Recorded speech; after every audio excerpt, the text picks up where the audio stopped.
Good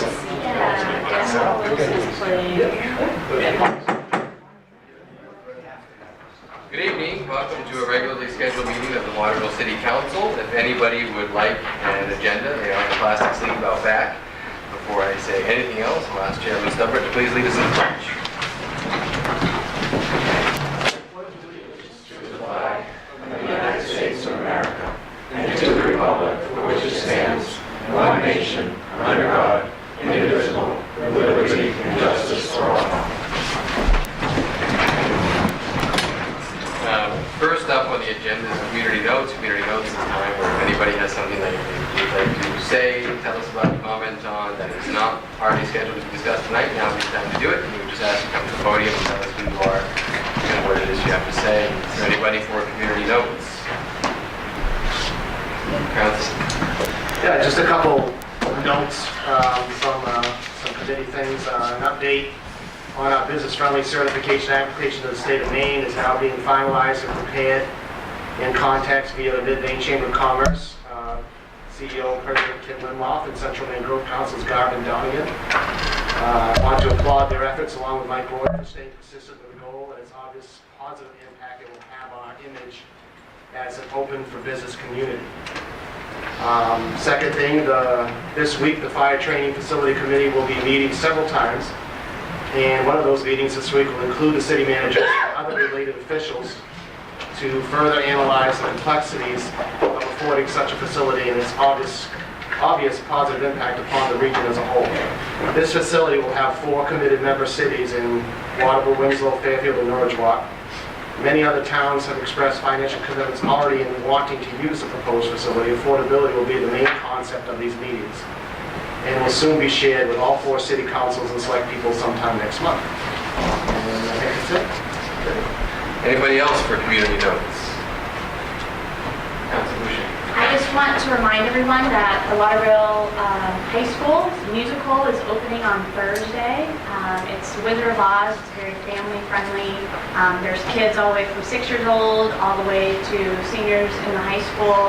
And I've seen parts of it. It's amazing. It opens on Thursday. It's going to be held Thursday, Friday, and Saturday at 6 o'clock. And I hope many of our community will come out and really support these students who've been working really, really hard for many, many months and be there in the audience to cheer them on. And also, I'm really excited. The city has developed little Believe in Waterville stickers that I have. If anybody in the audience would like one, or you can drop by City Hall to put it in your window or in your car. And to really, it's a perfect time to believe in Waterville, and I just want to encourage everyone to get out there and be positive, because there's a lot of exciting things about to happen and are happening in the city. So put one on your car. Thank you. I have one in my rear window. And thank you, Councilor, for taking the lead and making that happen. Well, thanks to Mike for... Amanda. Yeah. Thanks to Amanda. everybody involved. Anybody else for community notes? Okay, we'll move on to approval of the consent agenda. Could I have a motion? So moved. Second. All those in favor? Unfinished business, ordinance 1392015. Move to read by title only. Second. All those in favor? An ordinance providing for vacant building ordinance. Could I get a roll call? We need to move it first. Move. to adopt. Second. Now can I get a roll call? No, I have a question. Okay. I'm reading about the people that have caused the snowbirds in the military. In section 2, it says, owners of vacant buildings qualifying under one of these exemptions are required to provide the city with a valid emergency contact number for the owner. Don't you think it's quite intrusive of government among the people to have them provide you with a contact number? This is their private residence. I agree with that. I don't think that should be in there. I think that's intrusive. I mean, if I'm owning a house and I'm going to Florida, it's not up to me to give the city my phone number as a contact. I think it's overstepping the boundaries. Well, This statement. it applies primarily to vacant buildings that, I know, that's not what it says here, though, Fred. but what's the wording? Section 2B, Yeah, I see that. no, right there. Residents of persons on extended vacations, that could be, what, 3 weeks is my extended vacation, I have to offer the city my phone number. I think it requires you to be gone for at least 2 months. Yeah, It doesn't say that here, though. it does earlier in Section 3, the 4, 5. Okay, but it doesn't matter, I don't think that the city should require someone who's gone for 3 months to give them an The emergency reason, contact. the reason for that being in there, Karen, is for fire and police. But don't you think they would have their own, like, I'm gonna give, if I'm leaving for 3 months, I'm gonna give my son my emergency contact. It's not up to me to give it to the city. My neighbor is in her 90s and I have. Exactly. And there may be occasions like that, but the majority of them don't fit into that category. But I think that should, I don't think that should be in there. I think that really should be written out. Are you moving to strike that language? I am. from this? Can I get a second to strike that language? So, that means, yeah, if you leave for 3 months, you need to give Mike Roy your emergency contact. I mean, I think that's just absolutely ridiculous. Let's stop our clause. Snowbird colleges, people that are active in the military. I thought this was for a vacant building, so if a business owner who owns a vacant building in the city, but he goes to Florida for the winter, that he would need to give information about his vacant property. Is that? But it's not vacant, it says, a resort or residence of persons on extended vacation. I would think we'd want to define extended, because in the body of this, it does define the period that a building is vacant before it has to be. I don't know what I'm saying, Fred. If I want to go on vacation for 3 months, it's my personal residence. I should not have to provide the city with my emergency contacts. I'm going to make that on my own.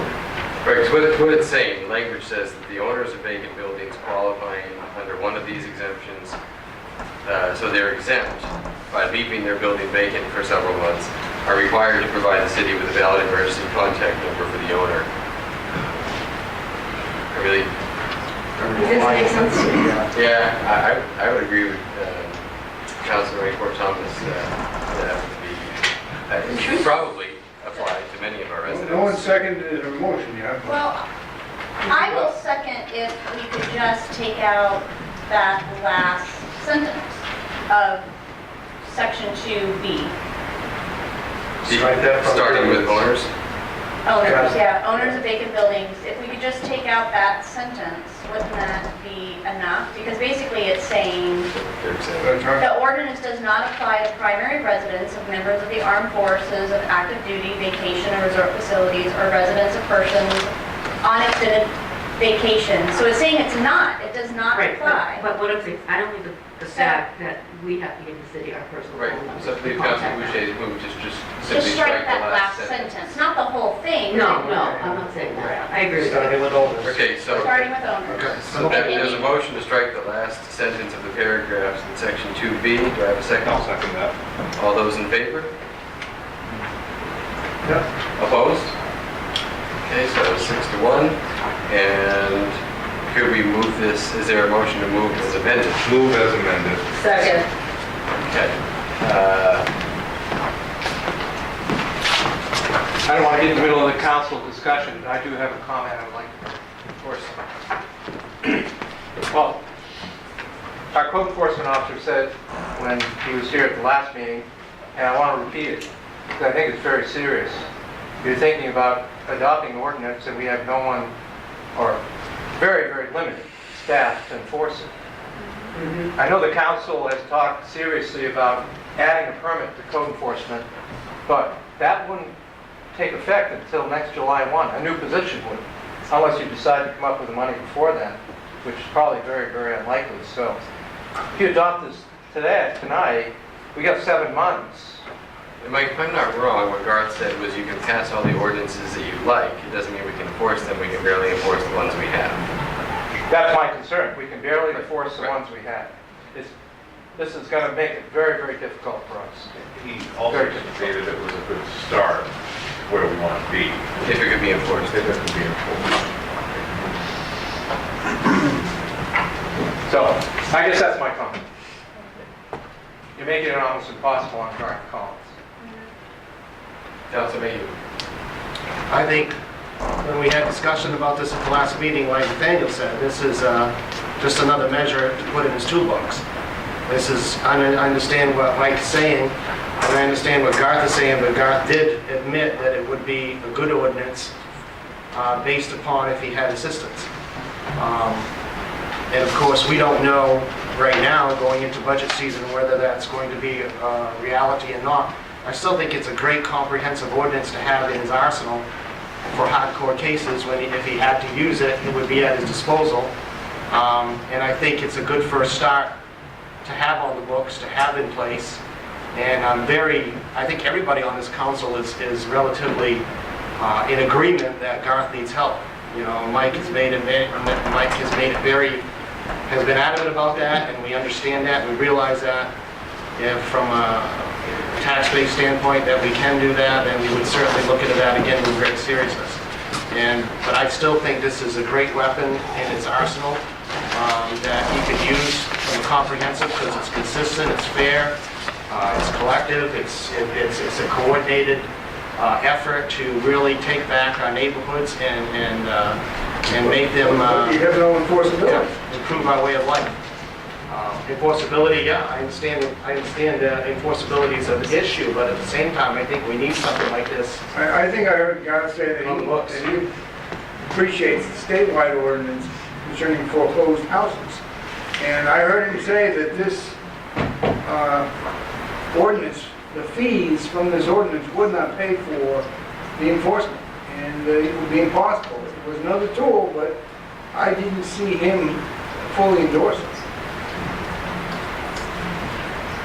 I mean, that's been my argument all along, is that the last two budget seasons I've been part of is he has come in over and over again, almost begging for help, and that he is near retirement, he can't do the job, and every single time there is members of this council, because they don't want to raise taxes or because of budget, that position is cut every single time. And we were so close to even almost hiring one this time. So I think the reason I got behind this was because I feel like this is going to be a reason for us to make sure that we get him the help that we need. And we cannot expect businesses to move into the city and for people to invest in the city if we are not going to back them up and make sure that their properties and their neighborhoods are taken care of. So I kind of agree with both of you, that yes, I think that this probably is not going to be really taken care of for quite some time until we get him some help, and I'm not going to blame Garth for not being able to do this, but I think that this is going to make sure that in budget season that we don't cut it again. I don't think that's likely. I think we're going to be faced with raising taxes again, and we're going to be trying to cut wherever we can.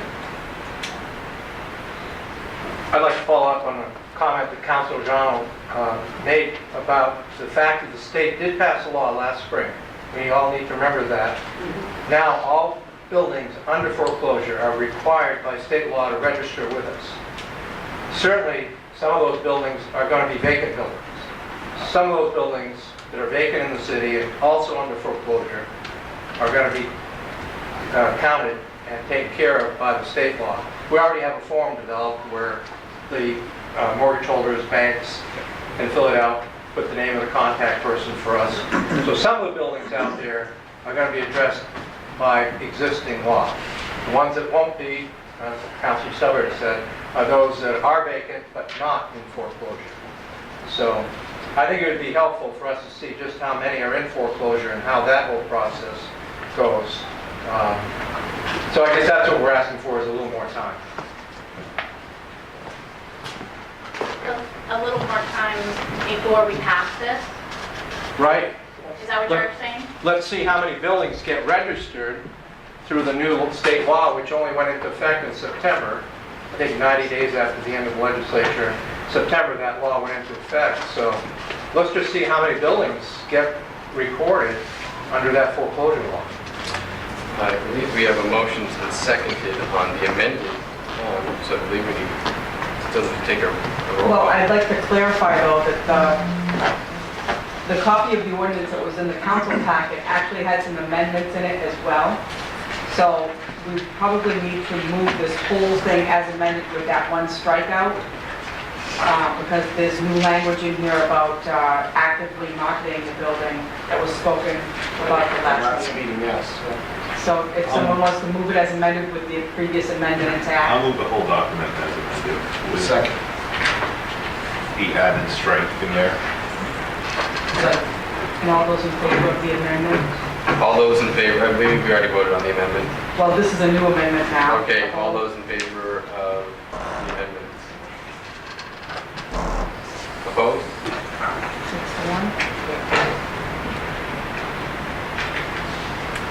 Okay.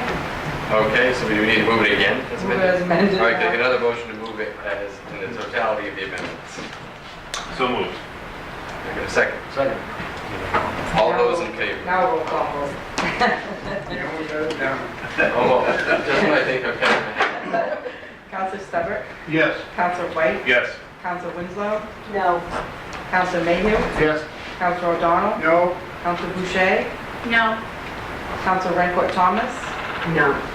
The vote is 3 in favor and 4 opposed. Okay. New business, we have resolution 1432015. A resolution providing for canvassing of votes and determination of the result of the municipal election to be held on November 3, 2015. Be it resolved by the City Council of the City of Waterville, acting as municipal officers as follows, that the City Council, acting as a canvassing board for the canvassing of the votes and the determination of the result of the municipal election held on Tuesday, November 3rd, 2015, received and examined the returns as follows.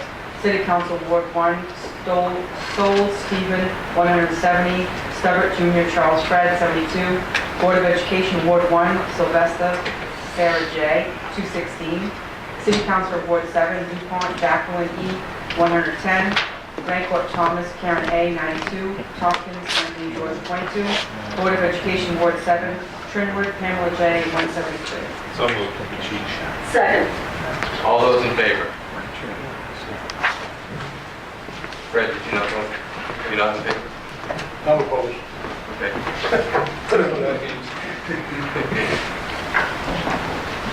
Next, resolution 1442015. A resolution providing for appropriation from South End Capital Improvement Account.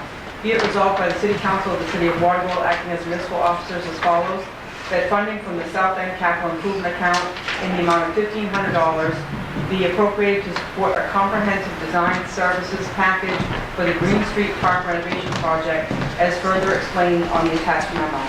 Move to adopt. Second. Anybody would like to discuss? You don't have to. I have Matt here to help me. We did attach a memo, which I hope explains a good bit of what Matt and South End folks are hoping to do at the Green Street Park, skateboard park. I think getting this plan developed is a very, very critical piece in the hope that we can use that design and plan to go forward with an application for some money. No guarantee. We'll get the grant funding, but I know there's been interest expressed about supporting this project, and so I think we're hopeful that if we come up with a design that works, that we'll be able to get some funding for it. I mean, yeah, it's a great investment. For $3,000, it's typically $5,000. This group is far and away the best group at doing just this. And, you know, on behalf of the South End Neighborhood Association, I think it's, city is gonna, you know, put up half, and out of this fund will come the other half. And yeah, we need to really kind of blow that park up and make it new and make it better. Yeah, we think there's, I just asked Jackie, we think there's about, and maybe you know, Counselor, about how much is left in that South End cap account. We think about $10,000. It might be a little less, I'm Yeah. not quite sure. I mean, there's not a lot left in that account anymore, but this is definitely a good investment, Thanks. $1,500. The area needs it, and a lot of the kids in the neighborhood use that park, as well as the rest of the city. So absolutely. Thank you for all the work that you've done, Matt. You've done an outstanding job down there.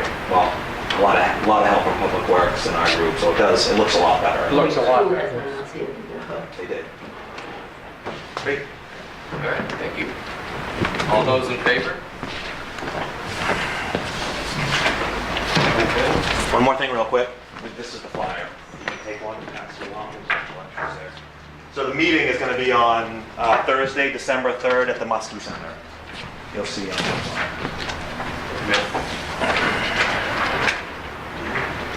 I don't think I had quite enough for everyone. I'll share with Fred. Rosemary. I'm good. I'll share with Sam.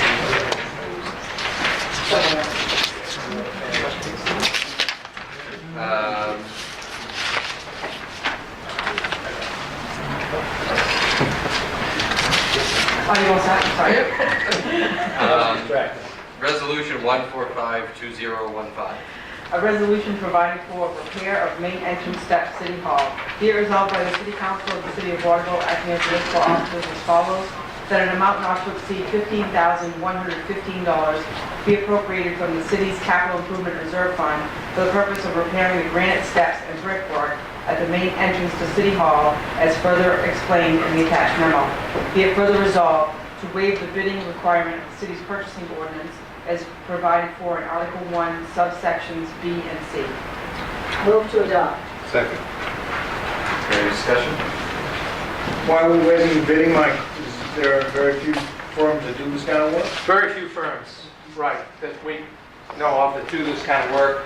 This particular firm is working at Colby right now extensively, and actually they're going to be working in the downtown area for on one of the buildings that Colby's purchased. So it just so happened we were able to make a connection. They're in the area. They could do the work fairly quickly. This is not the way we usually like to plan work. I mean, usually like to schedule it, put it part of our capital improvement plan, budget for it, do it the next year. But when you look at the photos I included, you know, the second page, the second photo, I think, is really the incriminating one about what's happened to those stair treads. And, you know, as Councilor Stubbard has talked about with us, once you wear down that upper layer on these granite steps, you expose a much softer granite. And now that's been chipping off, and you can really see it in that second photo. So our recommendation to you is that we don't wait any longer.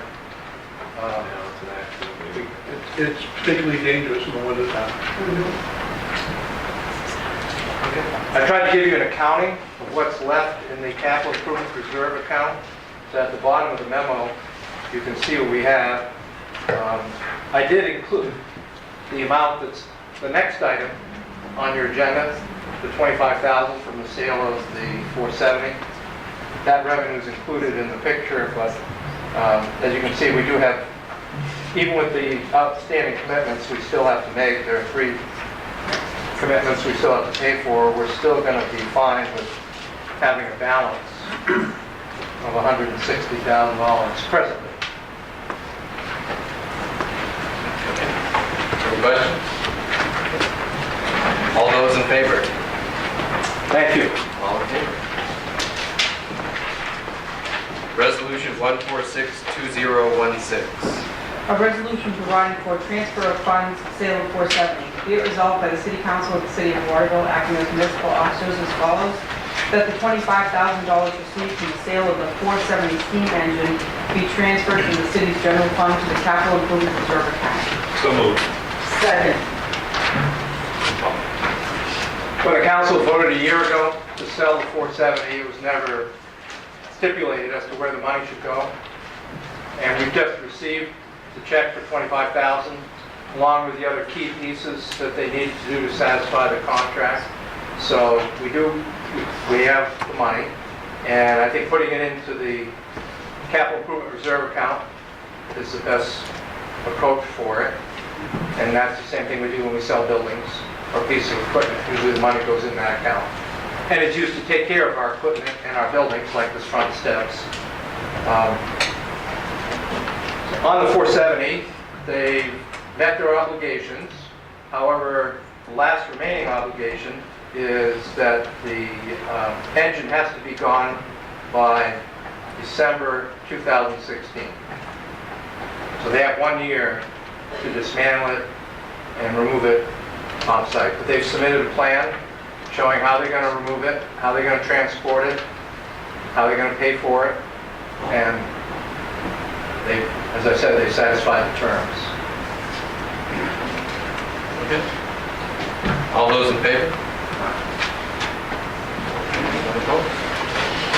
Under the manager's report, I wanted to let the council know that I'm going to be coming to you probably at the next meeting with a request to support a traffic study of the downtown and the intersection, the five-way intersection. So the study would be partially funded by city, state, and Colby. It'll be a pretty comprehensive and pretty expensive study of traffic, parking in the entire downtown area. So it'll include the major intersections, Front Street, Main Street, looking at parking needs, looking at the question of two-way traffic. So that study would probably start in 2016, take a few months to do. So I just wanted to let you know that's coming up at a future meeting. Getting the okay from you to participate in doing that study. The cost of which is estimated at, well, DOT is estimating it at $75,000 to $80,000. So we would be 1/3 of that amount. So that's going to come up possibly at your next meeting. Speaking of meetings, tomorrow in this, I think we're in this room for the solid waste meeting. Thursday. Not Wednesday. Thursday at 3:30. Yep, we're interviewing the two big waste disposal companies, Waste Management from Norwalk, and the other is Excel. So that's, I think, an important meeting to feel those folks out about what they could do for solid waste disposal for us once PERC, our contract with PERC is over. And assuming we don't stay at PERC, and assuming we don't go to another project like Fiberite, what can these folks offer us? So it's part of the committee's work and looking at all the options. That's Thursday at 3:30. Next Monday night at 5, talked about having a follow-up meeting about Head Falls and also the traffic study, just to let some people that have been involved in the downtown stuff know where things are at. And so I've sent out an invitation including Colby, Chamber of Commerce, Waterville Main Street, Waterville Creates, and I included the three of you that attended the Head Falls meeting on that Monday night, but any of you are welcome to attend at 5 next Monday. It's basically going to be an information update and a discussion about Head Falls. Where's that going to be held, Mike? Right here? Yes, right here. Do you mean an update with the planner who was here from Colby?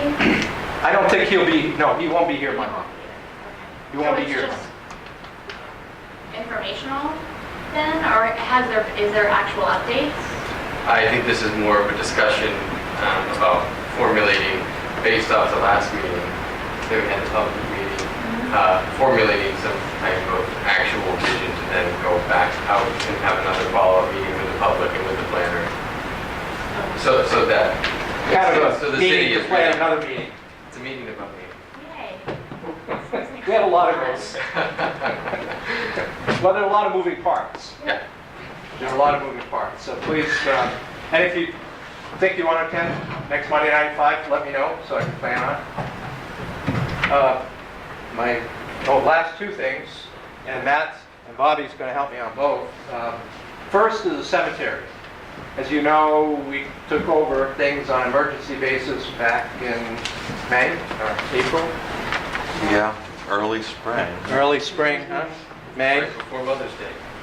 Yeah, right, right. And again, I want to thank Matt and his people and Mark Turner and Public Works for what they did. It was a little difficult at the beginning, but I think we learned what's needed. And our recommendation to you is that we not contract it out. So I guess unless we hear the council say, we really weren't happy last year and would like to try contracting out again, unless we hear you say that, we're going forward with the idea that Matt's going to hire people, as he did this year, take care of the cemeteries. We think we can do it for half. Yeah, I think we can do it for a lot less. The contract that we had with the former group was $46,000. And just with all the manpower, it costs us about $20,000. Of course, we're gonna have to, we're buying equipment incrementally that we need, leaf blowers, mowers.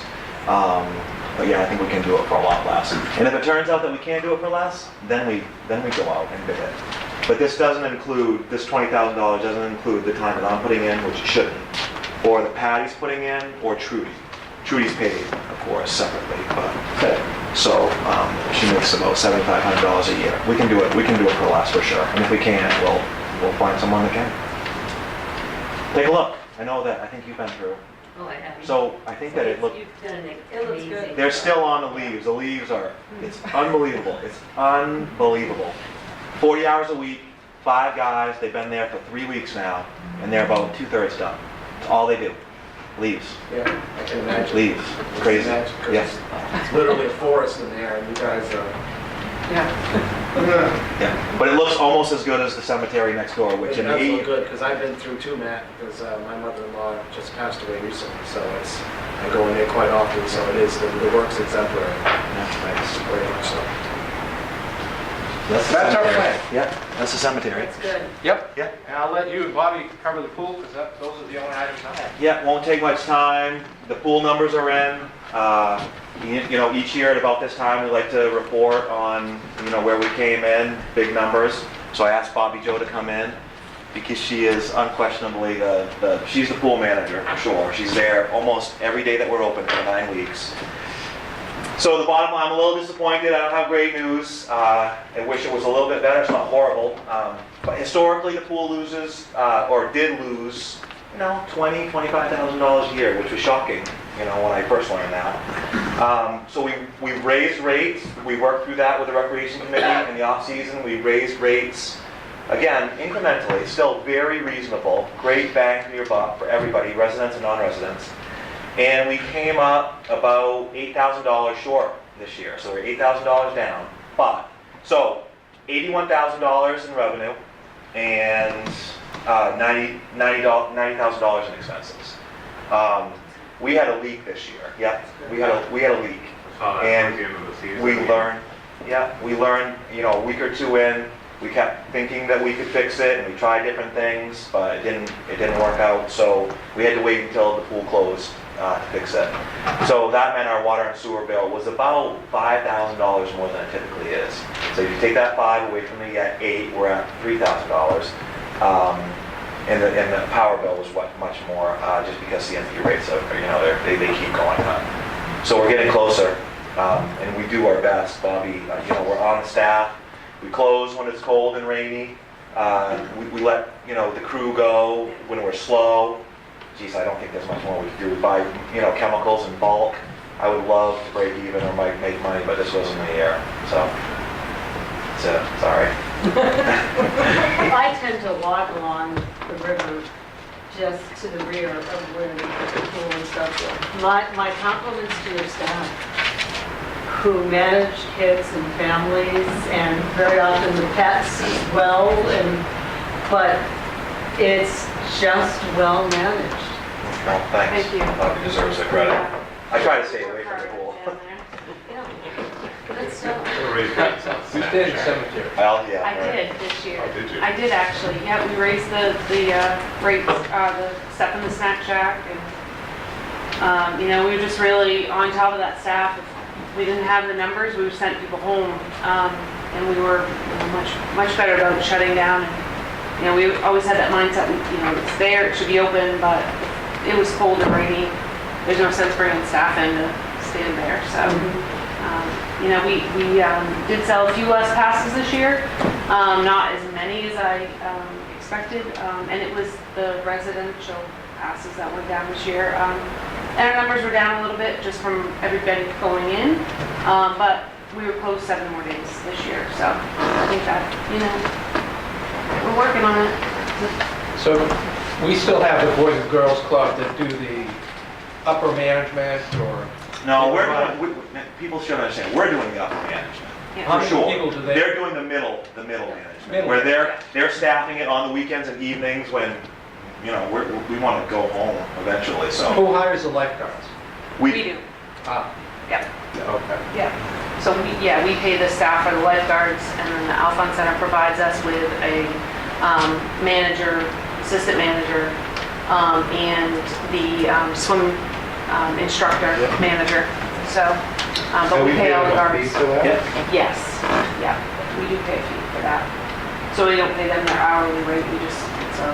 When we first started with them, were they providing the lifeguards too? They did that 1 year, Just one? just 1 year, yep. Yep, so. Last but not least, New Trap and Guy for Quarry Road. It's great, we've got a great marketing committee, there's one for each of you, I did bring it up.